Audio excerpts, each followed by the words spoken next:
there, let's talk sports fans. Thanks for tuning in to another episode of Let's Talk New York Sports, and I'm joined by my co-host Keith Engle. How you doing today, Keith? Good, Dan. Great to be with you today. How are you doing across the big water divide of our countries? Yeah, trust me, the UK's a little crazy. This week it's moments like this where it's sometimes a blessing that I'm housebound, and I understand things just as crazy the US side of the pond, given White House news and whatnot. Yeah, we have our moments here as always. It's just same day, different administration, whatever. It doesn't matter who we get in here; they're all nuts. Yeah, trust me. Um, I get that. Trust me. The news over here is crazy, but that's where we'll bring a bit of balance to our viewers' lives and just come in, have fun talking New York sports. Yeah, my head will just explode over something different than politics. That's awesome. Um, Hello Nice to to see Dave. David. Yeah. God, he actually stopped in on my Chuck Foreman interview on Tuesday, and I did think nice to see David. I hadn't seen him around in a while, so it's always nice to see David crop up Yeah, Dave in the has it back. comments. He's always welcome, and we like to see Dave. He was a regular on a lot of our shows, and has been sadly missed for a while. Now he's back. Good to see Rick with us as well. Yeah, Rick, nice to see you. I mean, I can say this to Rick, him being a big Vikings fan, talked to Chuck Foreman on Tuesday, and he's going to help us with some of our in-season work without giving any details. You can expect to see him around during the football season. So I know you being a big Vikings fan, I'm sure you'd love to see that, Rick. Interesting, good stuff. Good to know. We got a full house today already. I just lost my comments here a second. Alan's here with us early. Good last place Yankees. You got to start on me already, Alan. Good grief. Good. I'll move on to CA. Hello, CA. Good to have you with us too. And Alan loves the show. Alan, I joke with Alan. He and I have this little rivalry going. And now that his team's better, it's more of a rivalry. So It is sadly for Yankees fans, and we'll get into this later, but not as fun of a rivalry because there's a rivalry at this point. So, not fun time for Yankees fans. well, I do know that Alan had to wear a Yankee hat on his show for an entire week after the Yankee Ranger series. So I got that to hang my own hat on. Yeah. Everyone, if you want to see that, go onto Let's Talk Sports, search Let's Talk MLB, and you can see Alan wearing it. I know I made a special effort to check out the live broadcast and also comment "Go Yankees," so well worth the trip. I kept missing it live. I had to comment after the show, so he never commented back. So I guess he didn't appreciate my looks good. I think he looks good, and I think next time it'll be the entire pinstripe outfit. I think is what we ought to go for. Yeah, I agree. Although before he had to wear an Eagles shirt, so the challenge will be to get him to lose two bets at once. So he's wearing Eagles and Yankees gear. That would be well worth the price of admission. Absolutely, absolutely. And Rick talking about Jim Marshall maybe finally getting into the Hall of Fame potentially. Well deserved honor for Jim Marshall if that comes to fruition. Yeah, I agree. I do always find it interesting the players what do get in and don't, and what their criteria is, because it's sometimes seems a bit screwed on what um the criteria is and isn't. It'd be nice to have some sort of feedback Well, on again, what the criteria is. I know we're trying to stick to New York sports, but I watched a little of your interview with Chuck, obviously, and I did my own interview with him, and my favorite moment was, we were talking about the Hall of Fame criteria, and he said he doesn't understand it, and I said, "Do you think you belong in the Hall of Fame?" And he says, "You're goddamn right. I think I belong in the Hall of Fame." So my favorite Um, answer the whole day. That was awesome. yeah, he was quite open about the situation, and he did say to me he feels he's happy with his career. He achieved a whole bunch, and he's very proud of what he did. He doesn't necessarily need to be in the Hall of Fame. It would be nice, and it'd be a nice accolade, not just for him, but his family. But he feels good either way, if that makes sense. Well, absolutely. Yeah, I think I commented when he was on your show. He changed the game way the game was played. He was one of the guys who changed the way the game was played as closer to the game we see today. To be Yeah, honest with you, so yeah, I did say that to him. I feel like his game would be even more transferable today when you see these do it all backs like Elvin Kamara, yeah. Saquon, sort of receivers and running backs. I do feel he may have had even better numbers in Oh, today's game. absolutely, absolutely. And Allen is making a smart decision here to give up gambling altogether. Don't worry, I won't let it happen. I will decree it as founder of Let's Talk Sports. So there you go, Allen. You are not allowed to quit your gambling ways. So, anyway, what's going on in New York sports? Dan? Well, perfect place to start is the Giants. We talked about the Saquon situation a fair bit and felt he should have been paid, but if the report what come out this week is true that he turned down 11, I believe it is, and was aiming for more 14. Does this surprise you? Because given the running back market and his injury history, I do feel 3 years, 11 million was kind of fair. I think it probably is what its value is more or less. Yeah, What's your thinking on this, Keith? I'm kind of two minds here, and we talked about it this morning with the Mad New Yorker as well. And look at these guys. Their shelf life is very short, running backs in the NFL as a rule. So I don't blame him for trying to get his money now and saying, "I'm not going to play for the franchise tag." I think he's foolish if he sits out the season. I don't think there's anything to be gained by either side of him sitting out the season.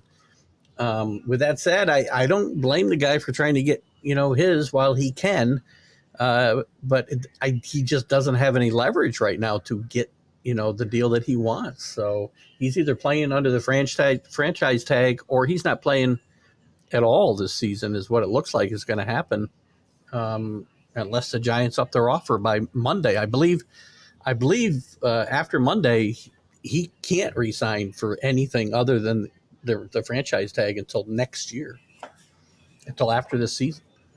So they've got a deadline of Monday to make something happen here. I don't think it'd be smart for him to sit the season out. We saw what happened with Le'Veon Bell when he sat out a season. I know they're different players, but it's again your career's short enough without giving one away. Yeah, I agree, and it pretty much, if they can't come to a deal, it pretty much means free agency because I don't see them franchise tagging him again with what the number would be. So if they don't get a deal done now, then they may well not get a deal done and it hits the market. Yeah, and again, I think that's exactly true. But if it takes him sitting out a season to get to there, I don't think that's smart for Saquon. I know that he doesn't want to play a season with the franchise tag and risk getting hurt and missing his payday. If that's the case, then he ought to take probably what's on the table. Um, But again, it's a case of how much is enough today. So, I oh, agree. sorry, Ashton. And Ashton, thanks for checking in. Good to hear from you. Always good to see you in the comments, and I'll also drop your DM later, check in where you're at, because I knew you needed some time away. Hope you're doing well, Ashton. Um, so yeah, I'm intrigued to see where this plays out. My hunch is that there will be no deal, and you may well see them draft their future feature back rather than him be in New York long term. Well, that's all well and good, but if he does decide to set out the year, what do the Giants do now? They turned it down. Um, I don't know what they do, but that is probably, I don't know how attractive they would be for him, but I would. That's exactly what I would do. I would take that money and offer it to him. It's probably the best deal he would get, to mhm. be honest with you, from a money point of view, because I know the Dolphins have made an offer, but the rumours are that it's nowhere near what he wants, and if he doesn't get what he wants, he will sit out, which I think would be a mistake for him, but we will see. Yeah, and I don't think the Giants are as good a team with Dalvin Cook Yeah. replacing Saquon Barkley. And Ashton thinks Barkley should play the Kirk Cousins game. Mm, Um, it's interesting. It's not quite the same for running backs mm. because uh, I don't know what he will get on the open market. Very few, if he wants 14 million a season, very few backs get that. Even Christian McCaffrey may find it hard when that deal comes to an end. Um, Teams just don't want to pay that much money, no matter how good they are. And I don't think he's in like McCaffrey territory. I think he's that tier below, personally speaking. Oh, I think he's at least a tier below. Chris Yeah. McCaffrey, when he's healthy, is I think the best back in the league myself. Yeah, for me, it's pick your poison. Whether you like a ground and pound, it's Derrick Henry. But if you want the modern, do it all back, it's definitely CMC. If he didn't have the health concerns, his numbers would be insane.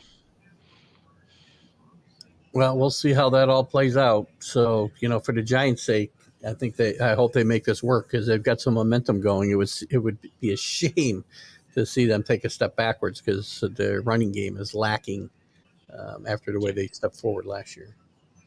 Their passing attack will go down tenfold if he's not on the field because Mm-hmm. of defenses have to account for him. So if they don't, what they'll do is just double team the receiver, and they haven't got that game changing receiver to get the separation. So I think they'll be in trouble without him this year. Yeah, I do too. Um, okay. With top D Hop, it seemed like the Patriots to lose. It seems like they're losing a little bit of the buzz around them, but who the hell can say what's going on here? No, the Titans are being rumoured, but I'm still not discounting a third team to come into the equation at some point. But how much of a blow would this be to your hopes for their season? No, I think that's what he's hoping for is that there's a third team. I don't think there is. If he thinks there's a third team that's going to come in and offer him close to what um, OJ Beckham got, that's not going to happen. Nobody's going to come, probably even going into double digits. So I think it's important, for him, if he wants to play, he's going to have to decide between the Titans and the Patriots. And I think he might have to do it pretty quickly. Um, and I listen, it would affect the Patriots. They don't have them now, so I don't think it affects them negatively. I mean, I guess you could say it would because how much of a positive influence he would have if he were on the roster. But until he's on the roster, he doesn't have any impact. So I can't say we lose out if we don't get him because we don't have him now. And there's lots of other things for the Patriots to worry about, it seems, at the moment. It doesn't appear the owner and the coach are on the same page very much these days. Yeah, I do agree, and that's part of my other topic. There is reports that the Patriots already have a replacement for Bill in-house in Gerard Mayo. I Yeah. know someone you're extremely high on. Do you see this happening? Because it's a big jump, so I do understand he's got the trust of the organisation, but do you think it's uh, should he have jumped up a little bit rather than um, making that massive jump to head coach? No, I don't. Hey, listen, this isn't. It's interesting that this story's got this much traction this week after some other stories about the Crafts and Mac Jones and their relationship, and Belichick and Kraft's relationship, and is Belichick on a hot seat. It's interesting because this isn't a new story. You know, they've kept him from leaving. I shouldn't say they've kept him from leaving. He didn't really interview for a lot of jobs this year that he could have because the Patriots gave him a big boost to keep him here. Um, the thought has been for a couple of seasons now that he would be the heir apparent to Bill Belichick, and I do think he'll be fine. Do I think he needs more seasoning? No, because he's basically. I mean, we see pictures of Steve Belichick on the sideline all the time, but Gerard Mayo is the brains behind this defense. It's not Steve Belichick in my mind. It's Ben Mayo, the whole long with Belichick's, help. I'm not saying he hasn't had anything to do with this, but Mayo is he's a good football guy. He's a good organization guy. He's been in the Patriots organization his entire career. Had a good career as a player. And it's a natural progression if that's the way that Kraft wants to go, and it appears that that's the case. The question is going to be when, because now, and I've said this on this show and other shows, that I didn't think Bill Belichick would ever be on the hot seat, that he would go when he felt it was time to go, and I do not think that's the case any longer because of the debacle that went on last year. The way that he's interacted or failed to interact with his quarterback, and him and Kraft, the whole Kraft family, appear to be on different sides of the spectrum when it comes to Mac Jones. So I think this is a huge year for Bill Belichick, and Gerard Mayo could be the coach sooner than I or anybody else would have ever expected. Yeah, I agree. I kind of think if they don't make playoffs, then he could be gone. And to be honest, given some comments he's made in the past, just making the playoffs might not be enough because Robert Kraft has spoke about the lack of Mm-hmm. playoff success. So would even getting in the playoffs be enough for Mr. Kraft? I think it's possible that a first round exit might also hasten Bill's demise. It might also depend on how well the kids from the last couple of draft classes perform, because one place the Patriots have really lacked in the last half a decade is in the draft, and that's one of the reasons they took such a fall. I mean, anybody's going to suffer losing the greatest quarterback of all time, right? But um, it didn't need to be the deep fall that they took. But the drafts have been very weak the last, as I said, half a decade, and this draft class better pan out better, or things may get ugly again for Mr. Belichick. Yeah, I agree. I mean, the thing is, this disconnect was there before Tom Brady even left with Jimmy G situation, how that exit come about. I think the writing on the wall was there then, and I think it's just festered. I think one thing, what if there was a first round exit or even not get in playoffs, if Mac Jones made a big jump forward. I think that might save him. I think that's the only thing what might, if they think, okay, yeah, it wasn't the success we want, but this is the guy, we're certain of that. So I think that might be a telling part of this as well. Yeah, I mean, Gerard Mayall's not going to wait forever for the job, right? Obviously, there was rumors for years, especially when he backed away from the Colts job, that Josh McDaniel was that same guy. That the Patriots had an agreement with him, and that's why he took the Colts job and then walked away. Um, but so if the Patriots are trying to, you know, avoid the same situation, although maybe it's best that McDaniel did become the coach because he's really only a good coach, it seems, when Tom Brady's the quarterback. If they want to keep Mayo, they may have to make that decision sooner than later, win or lose. So, I mean, Bill's 71 Um, years old. He's not a kid. yeah, I agree. And the problem he's got is one route could be, and we've talked about this, is surrender some of his authority or control, but I think he'd rather lose the job than surrender any control. So that's probably a non-starter. Yeah, most likely. Dan keeps posted I think that's about Chuck Foreman. Yeah. And CA had talked about Hopkins always being better than OBJ, which is certainly the case. Without a doubt, he's better than OBJ. And ironically, he may have to wait on a contender to be desperate. Well, I think he's got a contender he can go to right now in the Patriots, by the way. And he makes them more so of a contender. So I don't think that's a bad place for him to land. Got one of Um, the offensive yeah. coordinators in football, in my mind, and Bill O'Brien. And I think it's a great place he could end up. I do think he has plenty of contenders well interested in him, but they don't meet his metric, and they've probably already got number one guy, and they view him as someone to add to their offense. And he clearly don't want that. He wants to be the outright number one option.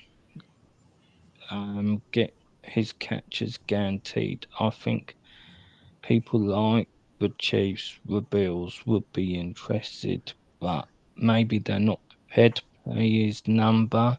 They don't have the money. And yeah.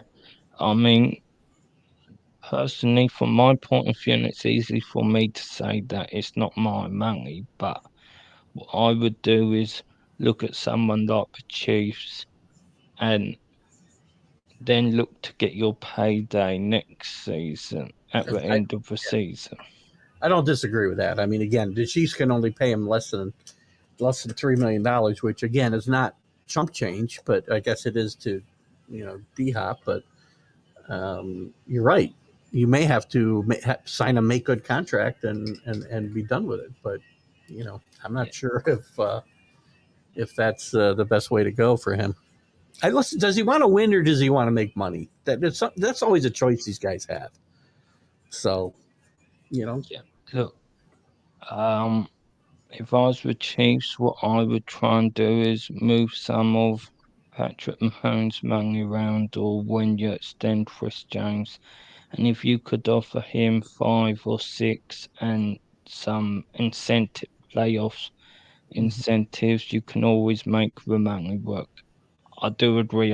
If I was him, I wouldn't play for free, but there's some middle ground to be there where you give in a little bit and they give you more than they're currently offering. well, it's going to be interesting. I think you will see this come to a conclusion here before the start of teams' training camps, which is coming up next week. For in some case, I guess the Jets start next week. Then probably everybody else is kind of the week after. I think. Yeah, from what I understand, his agent wants a deal done certainly with it by the end of week one of camp. So, he can want it as much as he likes. It don't mean teams will play ball with him. So we'll see. I'll keep my fingers crossed.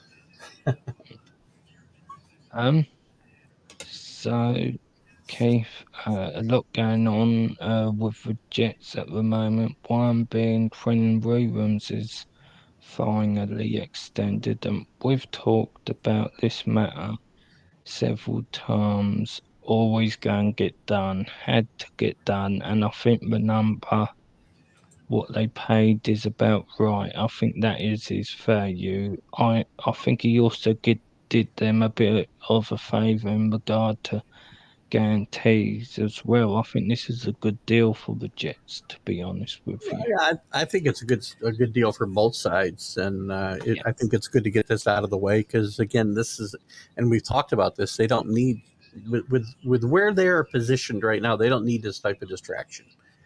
So I think it's good to get this out of the way, and I think it's a good deal for both sides. yeah, I agree. You had to get done to keep the harmony of the group there, and it sends the right message to the likes of Garrett Wilson, Mhm. Sauce Gardner. If you're young and perform, we will pay you top dollar, and that's exactly what happened. And just from a money point of view, you didn't want this spread into next summer because then you're dealing with two, maybe three extensions of some of these young guys. So they needed to get this one off so they can essentially move on to the next one. Yeah. Again, as you say, sending the right message to your young players, but also letting them know if you just stay patient and perform, your turn will come. And unfortunately, we live in a society that is, I want what I want and I want it right now. So um, hopefully, the right message has been sent to those guys, as you said, Yeah, I agree. or they get the And they right could. message. Maybe that's better. Is also key for Joe Douglas because he did many of these big negotiations, but he'd never paid one of these guys. He had promised to make them a Jet for life, but then move them. So I think it was time that he had to pay one of these young players just to show that he will take care of his own. Yeah, agreed. Um, so Hard Knocks, Keith, we talked about this last week. Done, confirmed, and not just from my point of view, because it would have been must-watch TV, no matter what, from my point of view. But I would imagine for most of the NFL, you've got Aaron Rodgers, which I'm sure will be have a few interesting takes to say the least. But the likes of Sauce Gardner, um, I would imagine will be very interesting. So I'm intrigued to see some of the dynamics in this group. And you mentioned it last week, Zach Wilson, whereas he is no longer the starter, how is he handling being the backup? So there'll be a sub story as well. Yeah, and Rogers' own opinion, he ripped. I mean, it was in the New York papers today that he really ripped into HBO for forcing this down the Jets' throat when they didn't want it. And look at. I mean, the NFL makes agreements with these stations because or these outlets like HBO because they want the exposure, and that's how the NFL's got uh, so popular, right? With even casual fans, and that's why it's a $1 billion industry, and that's why you're getting paid, Aaron. So shut up and just go about your training camp and forget that the cameras are there. The Also, only thing he likes about the show is the fact that Liev Schreiber is the narrator, who I love. He's a great actor, by the way, and he's great in these voiceovers as well. But Aaron needs to just again here we start to find out right where Aaron Rodgers starts to kind of rock the ship a little bit because he's got to have his say about this. Just shut up and go to yeah, work. I agree. I'm interested to see is this all drama and he doesn't really care, but sort of it's a persona he's playing. You just get on with it. And here's an idea for anyone on the team: get in the playoffs, and then you won't need to be in it. again. So that would be my take on it. It might be the last act. CA, who knows? Maybe he's worried we'll Um, be on HBO and we'll get to see where he gets all his psychedelics from, and then everybody's going to be on the bandwagon. uh, I just hope everyone won't be on the psychedelics. That would be a worst case scenario. Although Woody on psychedelics would be an interesting episode of Hard Knocks. I'm thinking about coming on the show next week on some psychedelics and see how it goes. Don't do that, Keith. I can tell you this: my insurance does not cover it because we've got the coverage of about 1 cent. Oh, So, all right. So never mind. I got to pay for my own. I don't want um, yeah. So interesting.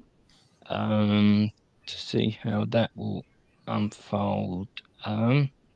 One other thing I wanted to discuss with you is some of the press has mentioned now training rooms has been done. Could they make a run at Delvin Cook? Do you see that happening? I don't think it's likely, but I wouldn't be upset with it because the important thing is Bruce Hall.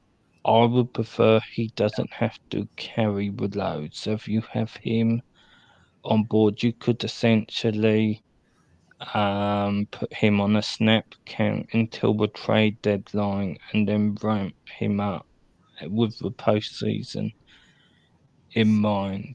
I think Delvin might have other ideas, but if you can get the deal done, I would do it. Yeah, look at if you can get a deal done for a year, I might be for that, just to protect Hall. And Yeah, depending on if they do bring in Cook, it could also be a signal that they don't think he may not be fully recovered. And we talk about this with Saquon Barkley and other players. Sometimes it takes a year to fully recover from those types of injuries. Um, but I wouldn't be signing him to any 3-year deal. I would be signing him to a 1-year contract, and let's see how it goes. yeah, I agree. So one of my contacts at the Daily News has told me the Jets are extremely positive how he's recovered, but there's some concerns about the athleticism may take a season to come back. 'Cause they're two different things. If it's recovered, and it always takes you knocking the rust off, if you will, with this sort of injury. So I think you could see it happening, and I think Michael Carter may pay the price. He did not have a very good sophomore season last year, so I could see them bringing in an insurance policy and Carter paying the price. Yeah, that's entirely possible. You're right. I mean, we saw it again with Saquon Barkley. It's the athleticism, and it's not necessarily, at least the way I feel, it's not necessarily that the athleticism isn't there, but you're afraid to let loose with that athleticism because you mentally you're afraid that you're going to re-injure yourself, and until you get past that, and that's what takes, I think, getting over that mental roadblock is why it takes a year, I think, for these guys to get fully back to where they were before. In Um, yeah, most cases.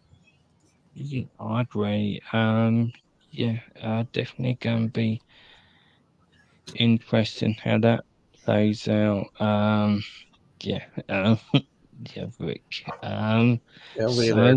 So final thing is there was a little bit of drama with Darrell Revis. I don't think we covered it last week. No, I don't think we did. What's your take on this, Keith? Because I'm going to be honest, this blew my mind a little bit.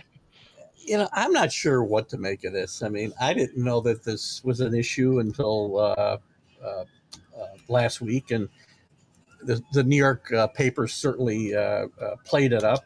And I'm not really sure whether it's a real story or whether it's just kind of gotten some traction just because it was kind of a slow uh, a slow Um, sports week. But um, so the person whose channel Joe was on, and then Darrell Reeves went on there. Jake Asman, one of the bigger Jets YouTubers, Hmm. assures me he's being on Let's Talk Sports. This is real. Yeah. Um, hates his guts. Apparently, is the word he used. So I think there's in his mind. He said to me, it is a personality clash, what probably doesn't exist on the other side of the conversation. There's just some sort of ego clash there, Yeah. possibly ignited by them getting in the Hall of Fame at the same time. But he said, for whatever reason, he believes Darrell's out of order. And this is from someone what's a massive Reavers fan, but Hmm. it seems to be a real beef. Really surprising, though. I know this got a lot of attention. Yeah, I'm a little surprised. And at the end of the day, it's probably more, it's good for selling newspapers and talk radio and podcasting, but does it really matter in the grand scheme of things? Probably not. But um, it is an interesting story. And I'm a little surprised that it blew up the way that it did as well. Yeah, I agree. I mean, Jake said that it caught him completely by surprise. He did enter the first interview, went to his day job, working at a radio station for what covers the Texans, and come out and his phone had over 1,000 notifications being tagged by massive media outlets, and he didn't know what the hell was going on. Yeah, I'm not sure. It's interesting. I'd love them to know what side Jet fans are actually on, right? Because I think, well, probably Jet fans of my generation would not be on Revis's side, but um, it'd Um, be interesting to see how this breaks down by demographic. so I'm lucky enough to know several of the Jets YouTubers, and they're all of the theory of massive Reavers fan. But he was always a pain in the arse, and he's showing that now. He's showing when he agreed to deal with the Jets back in the day, and then complained about being under contract, and his character there is showing this in very good player, but maybe a difficult personality, and it's an imaginary slight, if you will, and there's no real cause for it. Two completely different players who didn't really intersect, and Not even it's close. yeah, very peculiar. And that seems to be most of the fans' opinion in the comments. I did expect some of the fans, particularly the newer fans, to be more on Reeves' side, but that doesn't seem to be the case. So quite interesting. It is interesting. Well, Yeah, we'll see. Joe Klecko has waited a long time to get into the Hall of Fame, and it'd be a shame if this tarnishes it in any way. yeah, I agree. And even from Darrell's side, it'll kind of tarnish his as well. So why would you Yeah. do this knowing this is coming up? And the feeling amongst most Jets content creators is, why did he have to do this to the fan base? They've had a lot to put up with. And just when everything's going fine, you've got this Hall of Fame game and two legends going in. And why did he have to create this drama, which it doesn't ruin the occasion, but it sort of adds a little bit of tension to it. Well, my guess is by the time we get to that induction ceremony in whatever it is, a month or, I think we'll probably have one giant love fest between the two of them. Would be my guess. It would be my hunch. You watch. The next thing will be they'll be doing a podcast together as a double team. So, They played us all. They played us all. um, so Keith moving to baseball, the New York Yankees. Um, not the best week and change. It seemed like there was the hitting coach was let go, and a lot of fans were saying you make him the scapegoat, which if you look deeper into it, old friend of Coach Boone, that he was the guy what he always wanted, but he couldn't take the job due to his wife sadly going through chemotherapy. So Mhm. his situation's changed and she's in remission. I think it's two-sided. First, he always wanted him, and two, I think he needs the backup in this tricky situation. He wants someone he knows will have his back, and they go back whole heap. So I think he needs a ringman, if you will, in his mind. And I'm not gonna lie, he probably needs the support at this point. Well, it's very telling that Cashman had never ever fired a coach or a manager in season his entire career with the Yankees, and now he does it. I think it speaks to the sense of urgency that Cashman and Boone feel to not just get into the playoffs, but actually get to a World Series and win one because people are getting restless. We've seen the same movie over and over and over again here, and Sean Casey comes in here, and I like his attitude. Whether he'll be a big help to these hitters, I don't know. There's a lot of veteran hitters that are not going to necessarily uh, be helped by a new voice necessarily. He'll probably help the kids some. He's only been guaranteed a contract through the end of the year, which is also telling. And as far as his friendship with Aaron Boone, I'd be very careful because if I remember correctly, Aaron Boone threw his best friend in baseball under the bus 2 years ago to keep his job. When Cashman said we're going to make changes on the coaching staff, and he could have walked away, but he just let his coaching staff, including Phil Nevin, who was his best friend in baseball, get fired.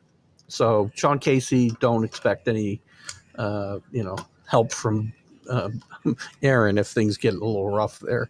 But you're probably right. I mean, again, I'm probably being too hard on Aaron, but I'm sure he wanted a trusted soldier next to him here as he might be making his last stand as Yankee manager. So yeah, he wants somebody he's comfortable with. And Dylan Lawson doesn't have a lot that he can, um, throw back as far as evidence of why he shouldn't be fired. His team's got a 300 on base percentage. That's just abominable at the major league level, and somebody was going to have to pay here, and he was a logical guy to do it. If you weren't going to fire the manager or yourself, you're not. Cashman wasn't fired himself. He is the one who put this team together, if I'm not mistaken. But again, I think this will probably not have a whole lot of impact on the Yankees going forward. Yeah, I agree. I mean, me, Rob, and Johnny discussed it on our Yankee show. One interesting thing about the job, what was being done, young Anthony Fallope mentioned that he was struggling during his struggles. He had lunch with a high school teammate, and he mentioned about his stance and mentioned about altering his stance slightly to the right, and he had an Mm-hmm. upturn in performance. But what me, Rob, and Johnny picked up on, if this kid's picking it up just by watching him in games, what the hell is the coaching staff doing? Good point. It's a great point. Again, when I say it won't have any impact, I mean I do think he will help the kids a bit, and his attitude I think is a really good attitude to have around the clubhouse. So he could have some impact. But if the Yankees start hitting, I don't think it's just going to be because Sean Casey became the hitting coach. I mean, there's enough guys here that are veterans and know how to well, should know how to straighten out their own game. That again, he can give them a little boost. But again, I don't. If they were to start hitting tomorrow, I'm not going to say, well, Sean Casey was just a miracle worker here. We already got guys with track Um, records. Also, as Rob pointed out, it's not like he's coached up this amazing hitter. He's got decent record, but it's nothing more so. than that he hasn't got a performance of, oh yeah, he turns every player's performances up 10%. So I think he's a good guy to have around. As you said, he's got a Yeah. certain aura about him, but it's not going to be bang. He comes in and everyone's suddenly hitting it out the park. No, and again, it's funny. I'm not really sure. I think that you probably got a good take of why this happened. And Cashman probably wanted a fall guy. Lawson was the best one around, based on the overall numbers and the performance in the first half. And Boone wanted somebody he can trust, to have his back a little bit, at least for the next 3 months, even if that's the last 3 months he's here in New York. Yeah, I agree. So before we finish up the Mets, probably the only lesson Yankees fans have at the moment is that the Mets aren't exactly hitting it out the park. Where did it go wrong for this team, Keith? Because me and Tanner was talking about this last night. It's just completely gone wrong. This time last year, I know they didn't reach that end goal, but everyone was so high on this team, and it just seems to have gone completely south. I don't think there's one place you can point because so many things have gone badly, right? I mean, people like to point at Lindor, but other than his batting average, Lindor has really not had a bad year. He's hit for power. He's driven in runs. His OPS is almost 800. His defense is as good as ever. He's a really good glove. So I think he takes too much of the heat. When you got two $40 million pitchers and they don't pitch even close to what their career norm is, that's going to start the ball rolling downhill. You got a guy like McNeil who's hitting 256 with a low on base percentage. He doesn't play good enough defense or good enough power to help this team with that kind of batting average or on base percentage. He's got to be at 310 and 380 to be helping this team. You got Marte who's been a shell of himself in right field when he can play. The only guys I can see, Lindor, I think, again, I said gets a bad rap. I think Nemo's played pretty well in center field, but everybody else on the team has underperformed, including Pete Alonso, who's sitting about 218. I think just before the break, he might have gone above 220 now. But and the pitching staff, as I said, you've got $80 million wrapped up in two guys, and nobody's performed behind them to pick up the slack for them. I'm sure a lot of people blame this on Edwin Diaz, but how did Edwin Diaz get turn this team into a team that's going to finish 15 games under 500 potentially? I mean, I think it's just a perfect storm of stuff that's happened. They thought they were better than they were. Yeah, I agree. I think some of it's roster construction. I do think some of it is some of the players are just not listening to what Buck wants. I personally think they gave him everything last year, and when it didn't work, they've started shutting out his message for whatever reason, and then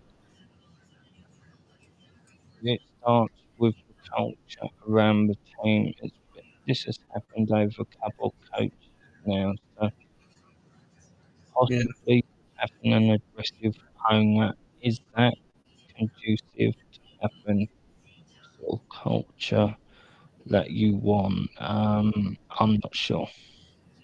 I'm not sure. And Buck's done some stuff that makes you scratch your head this year too. And I'm a big Buck Showalter fan, but he's done some weird things too. He can't settle on a line. But that's classic Buck. Can't settle on a lineup. Can't settle on a roles in the bullpen. And he again, maybe he's too loyal to some guys. As much as I tried to take Lindor off the podium a little bit, he probably should not have stuck with him in the three hole as long as he did either while he was struggling. So um, there's enough blame to go around for everybody here, and I, I I hope it doesn't cost Buck his job because I do think he's a really really good manager. And if he does get fired, I kind of hope the team across town thinks about bringing him back. Yeah, I would agree with that. And all you hear from this organisation is about owning New York, and I said to Tanner last night, I think that's part of the problem. If I was them, I would be saying owning the division. What the hell does it matter about owning New York? You aim to own your division, then the whole league, and New York will follow. So I think Agreed. that's a bit of the issue as well. Agreed. It's a mess right now, and who knows? Maybe they can get out to a fast start here and continue. They got off to a good start in July. I think they lost their last game before the break, but if they can continue to play well for the next couple of weeks, then maybe think people don't start leaving the clubhouse in droves here at the trade deadline. We'll see. I agree, and that seems like the perfect place to wrap things up, other than I assume you've got a Sunday stream of consciousness this week. Anything special planned? Well, we'll be diving into. I'll be talking about my unhappiness with the All Star game in general. I think it's turned into quite the debacle that is basically unwatchable. Talk a lot about the Northwestern hazing scandal and everything going on in baseball, and the NFL training camps getting ready to open up. So we'll have a lot to talk about, and some Nick news too, with some potential trades on the horizon here. A lot of rumors going on about the Raptors. I don't have the guy's name. No, B. OJ. OG. What's his name? I'll never be able to say No, it. B. Close enough. But again, there could be some Nick news by then. Who knows? So lots to talk about, and we'll be back with the college football huddle next Wednesday night too, I believe, as well. Okay, can't wait for that. And uh, I just want to thank you, Keith, for joining me today. Great being here as always, Dan. Thanks for having me and making another Friday afternoon outstanding for me. Thank you.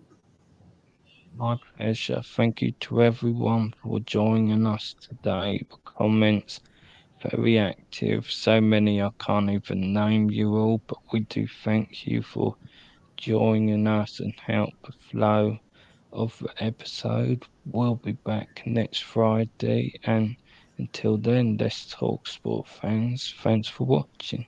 Have a great weekend.